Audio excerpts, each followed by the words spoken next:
আমরা এসেছি আজকে আমাদের অ্যাক্টিং চেয়ারম্যান তারেক রহমানের পক্ষ থেকে এই নির্যাতিত পরিবারের পাশে দাঁড়াতে। আমার মনে হয় এখানে অনেকেই এসেছেন, কিন্তু সবার আগে দেশনায়ক তারেক রহমানই যোগাযোগ করেছেন এবং বলেছেন যে এই ভিকটিম ফ্যামিলির সাথে কথা বলেছে, ওর সাথে কথা বলেছে যে আমি পাশে আছি। নির্যাতিত মহিলা বলে ওনাকে বলেছেন যে বোন, আমি আপনার পাশে আছি, আমার দল আপনার পাশে আছে এবং সার্বক্ষণিক ওরা দেখবে।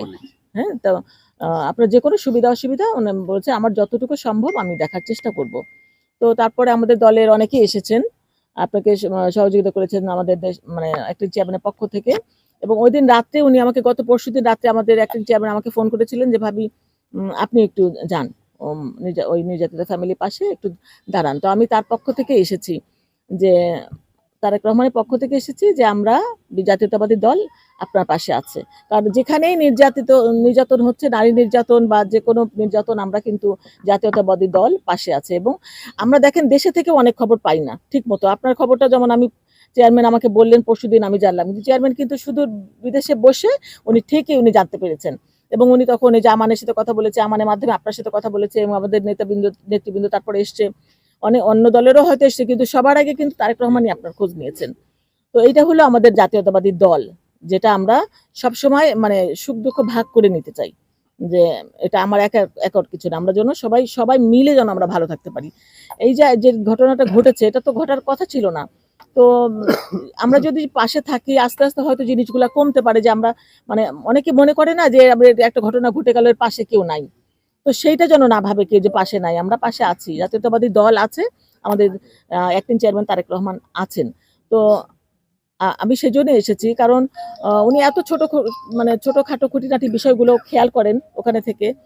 তো আপনি দেখেন অনেক দূরের রাস্তা, কিন্তু তারপরেও উনি ওখান থেকে আমাকে বলেছেন, আমি মানে চেষ্টা করেছি আসতে ওনার পক্ষ থেকেই।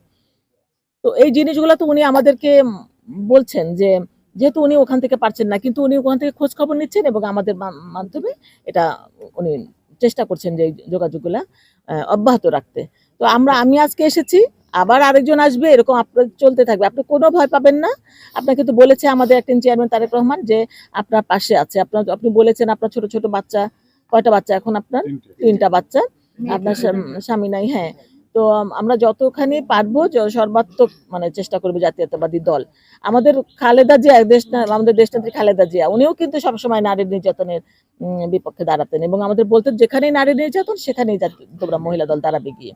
তো আমরা কিন্তু এগুলো শিখেছি যে আমরা যেটুকু পারি সেটুকু নিয়েই আমরা যেন পাশে দাঁড়াতে পারি। কারণ শহীদ রাষ্ট্রপতি জিয়াউর রহমান কিন্তু বলেছেন, আমরা বিলিয়ে খাবার দল, আমরা ছিনিয়ে খাওয়ার দল না, আমরা বিলিয়ে খাওয়ার দল করি, যাতে আমরা এক মুঠো ভাত যেন সবাই মিলে খেতে পারি। তো সেই দল করি আমরা।